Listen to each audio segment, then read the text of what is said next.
आबिर भाई सुबह बखैर, good morning. आप कैसे हैं? सबसे पहले ये बताइए, और ईद वगैरह ठीक गुजरी आपकी? जनाब सुबह बखैर, अल्लाह का शुक्र है। आपको भी बिलेटेड ईद मुबारक हो।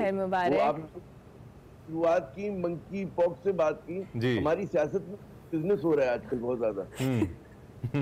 अच्छा आमिर साहब, ये जो अभी इमरान ने कहा काफी ब्रेक बाद आप आए हैं, लेकिन अनफॉर्चुनेटली जो हमारे सियासी मामलात हैं, हमारे सियासतदानों के बयानात हैं, कोई भी हलचल है वो पुरानी की पुरानी है, बस उसके लफ्ज आगे पीछे हुए हैं, कोई ऐसी सिचुएशन थोड़ी आगे पीछे हुई है, अदरवाइज सारा सीन वही है, सिनेरियो वही है। So how do you see? सबसे पहले तो बहुत सारे हमने मामलात को डिस्कस किया, लेकिन मैं चाहूंगी मैं सबसे पहले ये जो अदालती मामला है, इस पे जो डेडलाइन खत्म हो रही है, इसके हवाले से, और जो फंड्स की फराहमी ना होना है, इसके ऊपर भी बहुत सारे सवालात हैं। कैसे बात का आगाज कीजिएगा अपनी? देखिए, पहली बात है कि यकीनन में 1.5 माह के बाद या 2 माह के बाद आया, लेकिन चीजें जो है बिल्कुल वैसी नहीं है, बल्कि उसमें मजीद कहते हैं इन्हितात आ गई और मजीद पेचीदगी आ गई। समझनी चाहिए कि किसी भी मुल्क के लिए बड़ी खतरनाक बात होती है कि अगर वो अपने पॉलिटिकल इश्यूज को सेटल ना कर पा रहा हो। हमारे यहाँ 7 से ऊपर हो गया है, हमारी पॉलिटिक्स जो है वो बड़ी अनसेटल्ड है, और उसमें कोई कान भी नजर नहीं आ रहा, कोई रोशनी की किरण भी नजर नहीं आ रही कि जनाब चीजें जो है वो कल को जाकर कुछ महीने के बाद, कुछ हफ्तों के बाद बेहतर हो जाएंगी। हम गड्ढे में गिरे हुए हैं और हमारे सियासतदान उस गड्ढे को मजीद गहरा कर रहे हैं, जो कि बड़ी खतरनाक बात है। क्योंकि सियासत सेटलमेंट जो है हमारे यहाँ जिस तरह से सूरत हाल है, वो बिल्कुल बरह रास्त हमारी मीशत पे हो रहा है। और आप देख रहे हैं कि मीशत की हालत मजीद दिगरगू हुई है, हर गुजरते दिन के साथ हो रही है। ये पहली ईद थी कि मैंने लोगों को बहुत परेशान देखा। मतलब है कि अमूमन एक ऐसा वो होता है, रमजान में भी आपने देखा लोगों पे जी। उस वाले से आप देखिए, ईद में बिल्कुल कल ही की खबर है कि जी सेल्स में 40% कमी हुई है। जो टर्नओवर हमारे यहाँ होता था, दुकानों के ऊपर लोग आके खरीदारी करते थे, तो ये इंडिकेट करता है लोगों की खरीद जो है कम से कम होती जा रही है। इसके समाजी असरात ये पड़ रहे हैं। मैं जरा दूसरी तरफ निकल गया, बड़े शहरों में किराए पड़ रहे हैं लोगों के, मतलब है आप देखें कि बेचैनी ज्यादा बढ़ रही है, आज जो है बहुत बुरे हैं। उस तनाजुर में हम आ जाते हैं कि जी अब जो मतलब है कि बड़ी शर्मनाक बात है कि अदलिया के ऊपर हुकूमत ने जिस मुनज़्ज़म अंदाज से उसको निशाना बनाया, उसकी आपको माजी में 1997 में मिसाल मिलती है कि जब नून लीग ने एक सुप्रीम कोर्ट पर बाकायदा हमला किया, कारकुन झुक गए थे। आज बड़े ही मुनज़्ज़म तरीके से उनके खिलाफ एक डिफेमेशन कैंपेन चलाई जा रही है, उनके घर वालों को बदनाम उसमें इन्वॉल्व किया जा रहा है। आपके सामने ये बात, और ऑडियो लीक्स की क्या हैसियत है? मतलब है आप पहला तो सवाल ये है कि भाई कौन कर रहा है? अच्छा जैसा जी सवाल मेरा ये है कि एक तो आज का दिन कितना इंपॉर्टेंट है, क्योंकि पिछली समात पे आपको मालूम ही है जो मुअज़्ज़ज़ अदालत के रिमार्क्स आए थे, ऐसा महसूस हुआ था कि अदालत इसका हल चाहती है, और अदालत ने बल्कि कहा भी था कि हम अपने फैसले से तो पीछे नहीं हटेंगे, लेकिन हमें आगे बढ़ना है। फैसला रिवर्ट नहीं करेंगे, लेकिन हमें आगे बढ़ना है। और उस आगे बढ़ने के ही तनाजुर में अदालत ने वक्त दिया था सियासी जमातों को। कल बड़ा अहम जो इत्तेहादी जमातें हैं और वज़ीर आज़म है, उनका एक इजलास हुआ, जिसमें खबरें कुछ जो सामने आ रही हैं उसमें प्राइम मिनिस्टर शायद कन्विंस्ड हैं कि मुज़ाकरात होने चाहिए। कुछ इत्तेहादियों की तरफ से शायद इस पे एतराज़ात भी हैं। दूसरी जानिब कल असद कैसर साहब का और अयाज सादिक साहब का जो रब्ता हुआ, फिर उस पर इमरान खान साहब ने कहा कि असद कैसर के पास मैंडेट नहीं है, शाह महमूद के पास है। तो आपके ख्याल में क्या कहीं ना कोई फ्लेक्सिबिलिटी आज हो सकती है? क्योंकि वक्त तो बहुत कम रह गया कि आज सियासी जमातें किसी एक एजेंडे पे इकट्ठी हो सकती है मुअज़्ज़ज़ अदालत जाने से पहले। मुझे इम्कान बहुत कम नजर आता है, क्योंकि हुकूमत की नीयत नहीं है इंतखाबात कराने की। एक और बड़ा सवाल, मुज़ाकरात किस चीज पर होंगे? अब देखिए ना, एक आइन बिल्कुल इस चीज के ऊपर वाज़ेह है कि नॉट लेट देन 90 डेज लिखा हुआ आइन में। अगर डिसॉल्व हो जाए असेंबली तो उसके अंदर आपको 90 रोज के अंदर आपको इंतखाबात कराने पड़ते, तो ये इसकी अमल होना चाहिए। अब बिला वजह का सीधा इस मामले को बनाया गया है, जो कि मैं समझता हूँ उसकी, क्योंकि हुकूमत के साथ साथ खुसूसन नून लीग की जो है स्टेक्स बहुत ज्यादा है कि वो पंजाब में उनको अंदाजा है कि उनको उस तरह की पजीराई नहीं मिलेगी उनके पास मतलब उन्होंने तो खैर अपने वो कहते हैं ना कि टिकट ही नहीं बांटे, तो वहां पर वो बिल्कुल क्लियर है कि इंतखाबात नहीं होंगे। लेकिन फिर आमिर साहब इस पे फिर कतई कलामी की इजाजत, फिर मुज़ाकरात किस चीज पे होंगे? चूंकि तहरीक इंसाफ और इमरान खान तो वाज़े तौर पे कह रहे हैं कि हम 14 मई से आगे नहीं जाएंगे, जिसकी जानिब आप भी इशारा कर रहे हैं, और हुकूमत अगर मुज़ाकरात करेगी तो हुकूमत तो इलेक्शन चाहती नहीं है अभी, वो तो चाहती है कि एक दिन होने चाहिए। फिर मुज़ाकरात किस चीज पे होंगे अगर हो भी जाते हैं? कि मेरा भी यही सवाल है कि किस चीज पे मुज़ाकरात होंगे, और अगर फर्ज करें कि एक दिन के अंदर होने हैं और होने चाहिए एक दिन के अंदर, अच्छा ऑप्शन है ये, उसके लिए लचक दिखाकर उसको भी अभी अनाउंस कर, उसके मुज़ाकरात की क्या जरूरत है? आप कहें जी मतलब अक्टूबर के में कराने के बजाय जो वादा करें, क्योंकि लोग तो उसमें भी डाउट कर रहे हैं, उसमें भी शक है कि अक्टूबर में इंतखाबात होंगे नहीं होंगे, वो कह दें कि जी जुलाई में होंगे, अगस्त में होंगे, कोई तारीख दे दें उसके बाद। और उसमें फिर लेकिन बात एक और है, ये जो केयर टेकर बैठे हुए हैं, क्योंकि इतने मुतनाज़ा हो चुके हैं, उसके बारे में भी सोचना पड़ेगा। उनके 90 रोज गुजर चुके हैं, तो आपको ऐसे साफ शिफाफ के दिन आने होंगे। मेरी मुराद ये नहीं कि मुंह धोकर आए, मुंह तो खैर हमारे मोहसिन नकवी साहब भी धोते होंगे, बात ये ऐसे लोग आने चाहिए कि जिनके जो बायस, जिनके ऊपर दोनों फरीकों को इत्मीनान, उनके बहस होने, फेयर होने में ये भी सोचना पड़ेगा कि हालात इतने पेचीदा हो गए। अगर आप इस तरह की केयर टेकर गवर्नमेंट रखेंगे अक्टूबर में या भी इंतखाबात होते हैं, तब भी वो मुतनाज़ा बने हुए। मेरा अर्जी इस वक्त जो है एक रिकंसिलिएशन की जरूरत है। और एक और बात है, अदालत को भी मजीद एसर्ट करना चाहिए।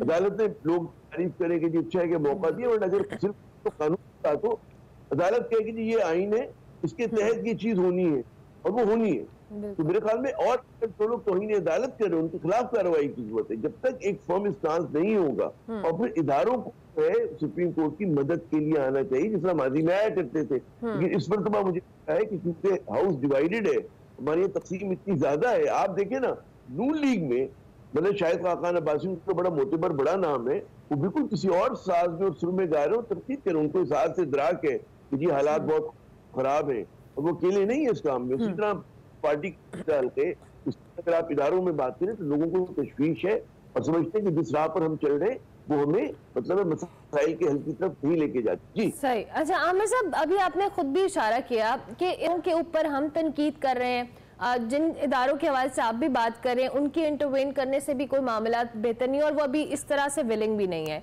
अब इलेक्शन अगर हो भी जाते हैं, जिस तरह से आपने कहा केयर टेकर गवर्नमेंट हो, उसने एडमिनिस्ट्रेटिव जो भी सारे मामला देखने हैं वो भी कंट्रोवर्शियल है, उनके ऊपर भी तहफ़्फ़ुज़ात हैं, हुकूमत तैयार नहीं है, तहरीक इंसाफ एक सूबे में कह रही है, हुकूमत पूरे मुल्क में कह रही है, इदारे अपनी जगह पे, ये सारे मामला अगर इलेक्शन हो भी जाते हैं तो इनको नॉन कंट्रोवर्शियल इलेक्शन के रिजल्ट्स को एक्सेप्ट करना इन पॉलिटिकल पार्टीज के लिए वो भी एक बहुत बड़ा मसला है। तो किसी न किसी सूरत तो ये सारी सिचुएशन केओस की तरफ ही जाती हुई नजर आ रही है ना।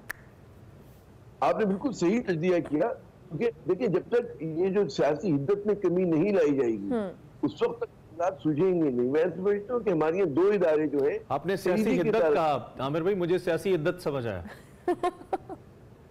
जी जी मैंने सियासी हिद्दत ही कहा, आप क्या समझे? ये कुछ और ही समझ गए। हिद्दत मुझे लगा वो भी एक कहीं ना कहीं जुड़ जाता है ना, ये जो 90 दिन का वक्त गुजर गया।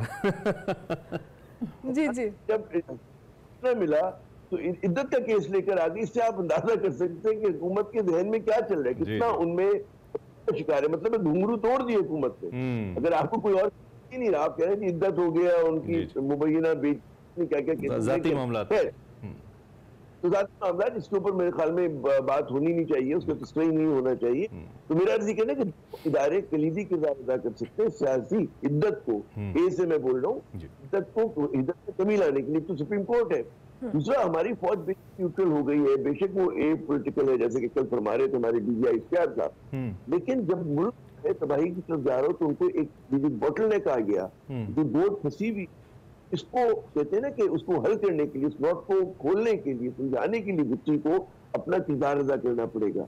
और उसमें वो किरदार कि जो मैं समझता हूँ कि अवाम की मंगों के हिसाब से होना चाहिए। फौज ने हमेशा यही किया, लेकिन जब भी मुल्क में जलजला, सैलाब, कोविड, हर जगह पे जब कोई चल जाते अदा करती है। हमारे सामने सियासी एक इसमें बड़ा अहम नुक्ता आगे हम अगर इस मामले को बढ़ाएं, थोड़ा सा मजीद इसके अंदर जाएं, तो हुकूमत ने सिर्फ अपने तय ही नहीं कहा कि जी हम इलेक्शन नहीं करवा रहे।